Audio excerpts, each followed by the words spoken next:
Om Swastiastu.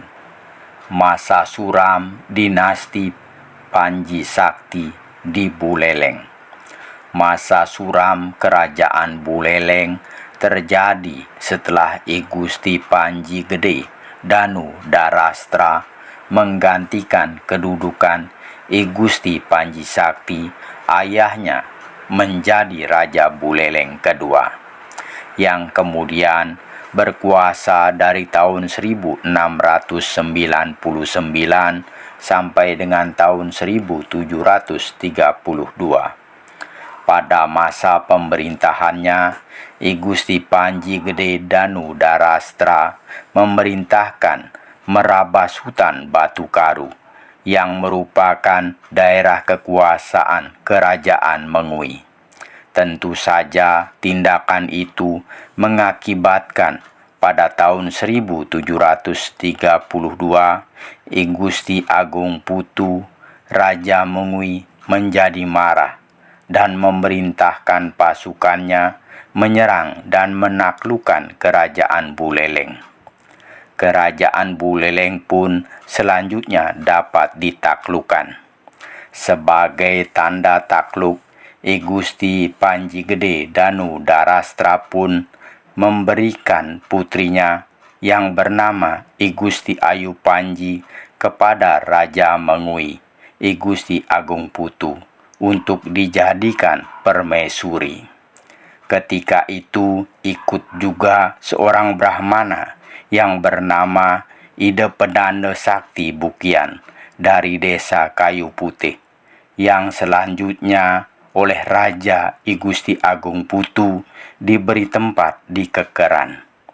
Begitu pula sejak saat itu daerah kekuasaan Kerajaan Buleleng, yaitu Jembrane dan Blambangan, langsung menjadi wilayah kekuasaan Kerajaan Mengui. I Gusti Panji Gede Danu Darastra kedudukannya kemudian diganti oleh I Gusti Alit Panji, yang berkuasa dari tahun 1732 sampai dengan tahun 1765. Selanjutnya, setelah 20 tahun berada di bawah kekuasaan Kerajaan Mengui, akhirnya tahun 1752 berhasil menjadi kerajaan yang merdeka. I Gusti Alit Panji menurunkan 2 orang putra, yaitu I Gusti Ngurah Panji dan I Gusti Ngurah Jelante. I Gusti Ngurah Panji kemudian beristana di Sukosade, sedangkan I Gusti Ngurah Jelante beristana di Singaraja. I Gusti Alit Panji selanjutnya diganti oleh putranya, I Gusti Ngurah Panji, yang beristana di Sukosade. Akan tetapi setelah 1 tahun berkuasa di tahun 1765, timbullah permusuhan antara istana Sukosade dengan istana Singaraja. I Gusti Ngurah Jelante kemudian meminta bantuan ke Kerajaan Karangasem untuk mengalahkan kakaknya. Perang saudara pun selanjutnya terjadi. Dengan adanya bantuan dari Kerajaan Karangasem itulah akhirnya I Gusti Ngurah Jelante dapat mengalahkan kakaknya, I Gusti Ngurah Panji.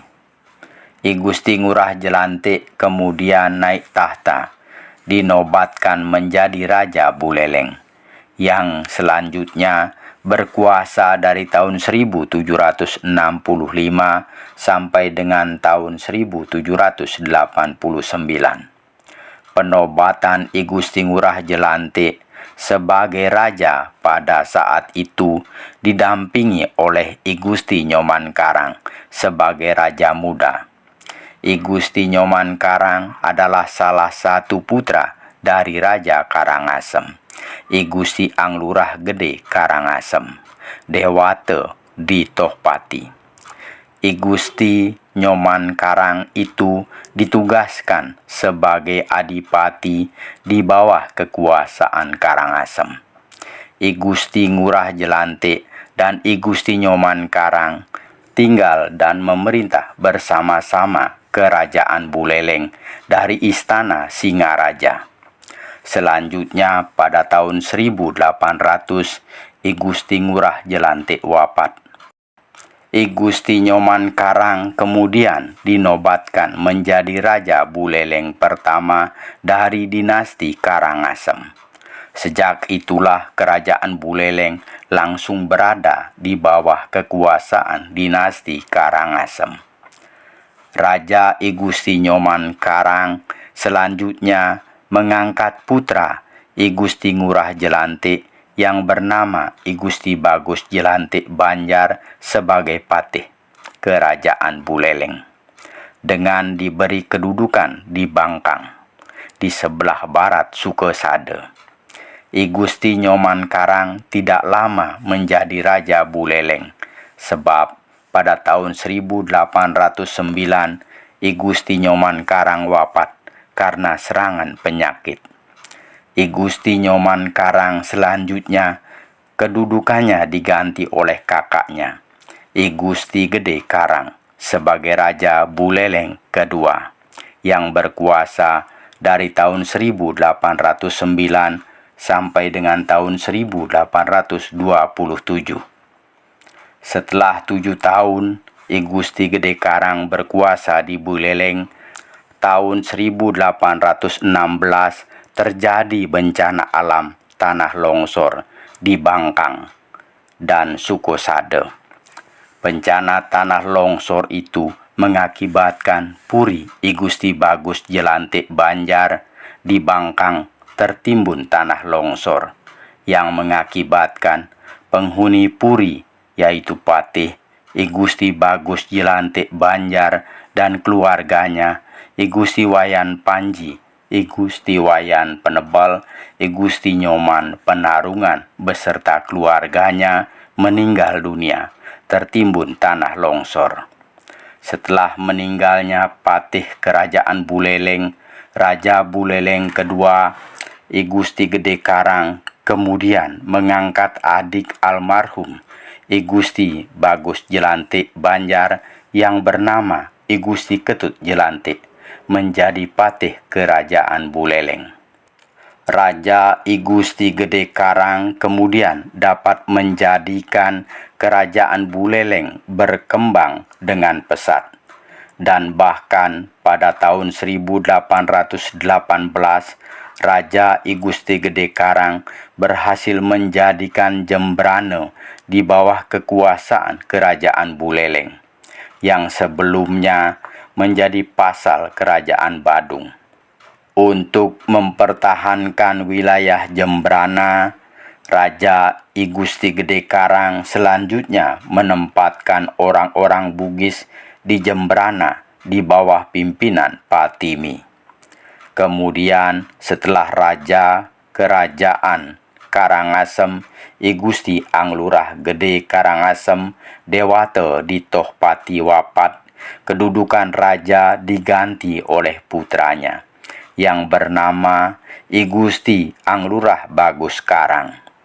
Mengingat I Gusti Anglurah Bagus Karang merupakan adik dari Raja Buleleng, I Gusti Gede Karang yang kedudukannya sebagai kakak, dan juga dengan pertimbangan keadaan Kerajaan Buleleng yang semakin berkembang pesat, dengan pertimbangan itu pada tahun 1824 Raja Buleleng menyatakan melepaskan diri dari Kerajaan Karangasem, dan bahkan menyatakan mulai saat itu Kerajaan Karangasem berada di bawah kekuasaan Buleleng. Karena Raja Karangasem tidak terima kerajaannya berada di bawah kekuasaan Buleleng, maka ibu kota Kerajaan Karangasem ketika itu dipindahkan ke Rembige, Lombok. Akan tetapi 3 tahun kemudian, tahun 1827 ketika Raja I Gusti Gede Karang mengunjungi Jembrana, wilayah kekuasaannya. Raja I Gusti Gede Karang, Raja Buleleng kedua itu dikeroyok hingga wafat di Pengambengan.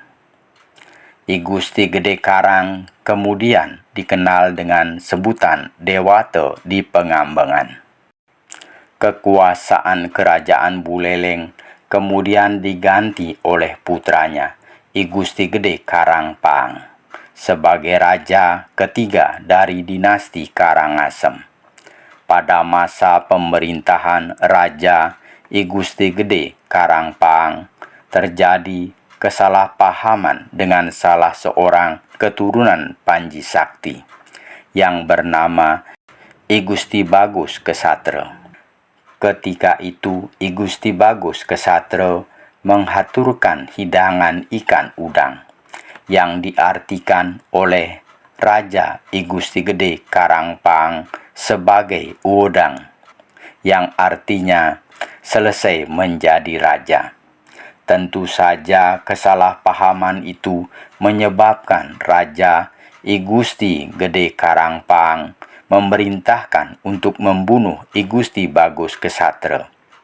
Tentu saja tindakan raja itu menimbulkan kemarahan para Arya keturunan Panji Sakti.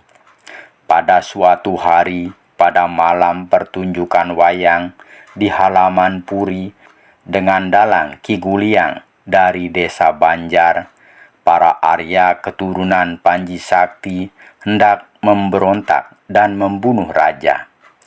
Pada malam itu, para Arya sudah siap untuk membunuh raja dengan menunggu keluarnya Raja I Gusti Gede Karangpang untuk menonton.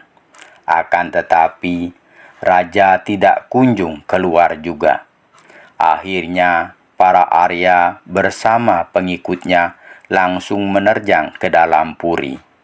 Ternyata di dalam Puri hanya ada seorang penunggu Puri yang bernama Ketut Karang dari Penataran. Ketut Karang mengatakan bahwa raja telah menghilang, tidak diketahui pergi kemana. Para Arya beserta pengikutnya itu pun akhirnya pulang ke tempat tinggalnya masing-masing. Akan tetapi, keesokan harinya ternyata Raja I Gusti Gede Karangpang sudah kelihatan duduk memimpin persidangan dengan para mance. Sidang itu pun tidak melibatkan Arya Buleleng, keturunan Panji Sakti.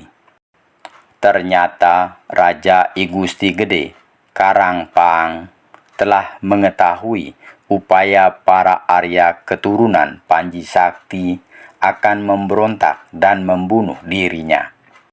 Sidang itu pun akhirnya memutuskan untuk membunuh para Arya Buleleng keturunan Panji Sakti yang menyerang istananya itu. Mendengar keputusan itu, Arya Buleleng keturunan Panji Sakti menyelamatkan diri. Ada yang ke kapal Mengui, ada yang ke Soka Tabanan, ada yang ke Tukat Mungga, ada yang ke desa Kepakisan, dan ada pula yang ke Lombok, menetap di sana sampai sekarang. Kejadian itu menyebabkan keresahan dalam masyarakat. Ditambah lagi ulah Gamya Gamana, sang raja I Gusti Gede Karangpang memperlakukan adiknya sebagai istrinya. Berita itu sampai ke Puri Karangasem. Tentu saja tindakan raja itu menimbulkan reaksi dari rakyat Buleleng. Rakyat Buleleng selanjutnya mengangkat senjata. Raja I Gusti Gede Karangpang pun akhirnya melarikan diri ke Karangasem. Akan tetapi, Raja Karangasem I Gusti Lanang Paguyangan yang mengetahui perbuatan Raja Buleleng I Gusti Gede Karangpang itu akhirnya memerintahkan laskar kerajaan Karangasem untuk membunuh Raja Buleleng itu. Setelah Raja Buleleng I Gusti Gede Karangpang wafat, kerajaan Buleleng mengalami kekosongan kekuasaan. Baru tahun 1834, sepupu dari I Gusti Gede Karangpang yang bernama I Gusti Made Okasuri menggantikan kedudukannya sebagai raja keempat dari dinasti Karangasem. Akan tetapi, I Gusti Made Okasuri tidak lama berkuasa di Buleleng. Dia kemudian kembali pulang ke Karangasem, selanjutnya ke Kerajaan Singasari Lombok. Sepeninggal I Gusti Made Okasuri, kembali di Buleleng mengalami kekosongan pemerintahan. Keadaan itu menggugah niat seorang putra Karangasem yang tinggal di Sangket Buleleng, yang bernama I Gusti Ketut Jelantik, pulang menghadap Raja Karangasem, I Gusti Bagus Karang. I Gusti Ketut Jelantik memohon kepada raja agar segera menempatkan seorang raja. Dengan pertimbangan keadaan di Buleleng sudah aman, akhirnya Raja Karangasem I Gusti Bagus Karang mengangkat keponakannya yang bernama I Gusti Made Karangasem menjadi raja kelima kerajaan Buleleng. Bersamaan dengan itu diangkat pula I Gusti Ketut Jelantik yang dianggap mengetahui keadaan masyarakat di Buleleng menjadi patih. Pemerintahan kerajaan Buleleng di bawah raja kelima I Gusti Made Karangasem dengan didampingi oleh I Gusti Ketut Jelantik sebagai patih kemudian dapat menyatukan para bangsawan keturunan Panji Sakti dengan para bangsawan keturunan Karangasem. Kemudian pada bulan Mei tahun 1845, sebuah kapal Belanda bernama Atut Rahman kandas dan karam di pantai Karanganyar, daerah kekuasaan Karangasem. Kapal kemudian dirampas oleh penduduk. Kejadian itu menyebabkan Belanda protes dan mengirimkan utusan ke Buleleng untuk melakukan perundingan mengenai penghapusan hak tawan karang. Dalam perundingan yang berlangsung tanggal 8 Mei 1845, I Gusti Ketut Jelantik mengatakan bahwa orang tidak dapat menguasai negeri orang lain hanya dengan sehelai kertas. Hal itu hanya bisa dilakukan dengan ujung keris. Tidak terjadinya kata sepakat itu, akhirnya pada tanggal 25 Mei 1946 dini hari, pasukan Belanda melakukan penyerangan. Istana Singaraja dihancurkan. Raja I Gusti Made Karangasem dan keluarganya, Patih I Gusti Ketut Jelantik, pembesar kerajaan, Laskar Buleleng meninggalkan Singaraja menuju ke Jagerage. Perlawanan terus dilakukan di bawah pimpinan Patih I Gusti Ketut Jelantik. Perlawanan itu kemudian dibantu oleh laskar dari Klungkung, Gianyar, Mengui, dan Karangasem. Akan tetapi, pada tanggal 16 April 1849, Benteng Jagerage dapat dikuasai oleh Belanda. Raja Buleleng I Gusti Made Karangasem, Patih I Gusti Ketut Jelantik bersama putranya yang bernama I Gusti Ketut Jelantik Telas beserta pengikutnya mundur bermaksud mendirikan benteng di Batur. Akan tetapi benteng itu tidak bisa dibangun karena Raja Bangli I Dewo Tangkeban yang dari awal tidak ikut membantu Buleleng dalam perang melawan Belanda tidak menyetujuinya. Sementara itu, pasukan Belanda terus mengejar. Akhirnya di perbukitan Balai Punduk, Gunung Batur, Kintamani, mereka diserang dengan senapan hingga semuanya gugur. Dengan gugurnya Raja Buleleng, I Gusti Made Karangasem, Buleleng langsung berada di bawah kekuasaan Belanda. Begitu pula, tidak lama berselang, tahun 1849 itu juga Belanda berhasil menguasai Karangasem. Dengan gugurnya Raja Karangasem, I Gusti Gede Karangasem, dan Ide Ketut Gede Batu Lumbang di desa Sesane, Bebandem. Kemudian, setelah kekuasaan Kerajaan Buleleng dapat dikuasai Belanda, kekuasaan Kerajaan Buleleng selanjutnya diserahkan kepada Raja Bangli, Idewo Tangkeban.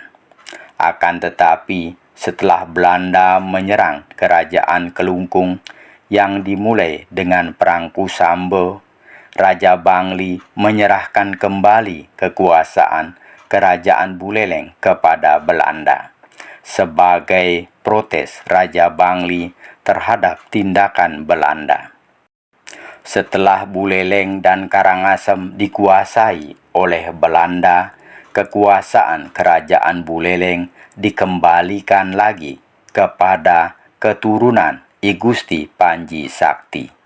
Itulah cerita mengenai masa suram dinasti Panji Sakti di Buleleng.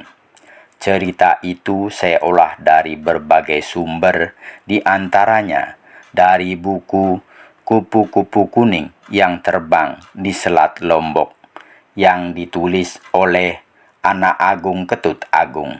Semoga ada manfaatnya. Apabila ada penyampaian yang kurang berkenan, mohon dimaafkan. Saya akhiri dengan menghaturkan Parama Santi. Om Santi, Santi, Santi, Om. Terima kasih.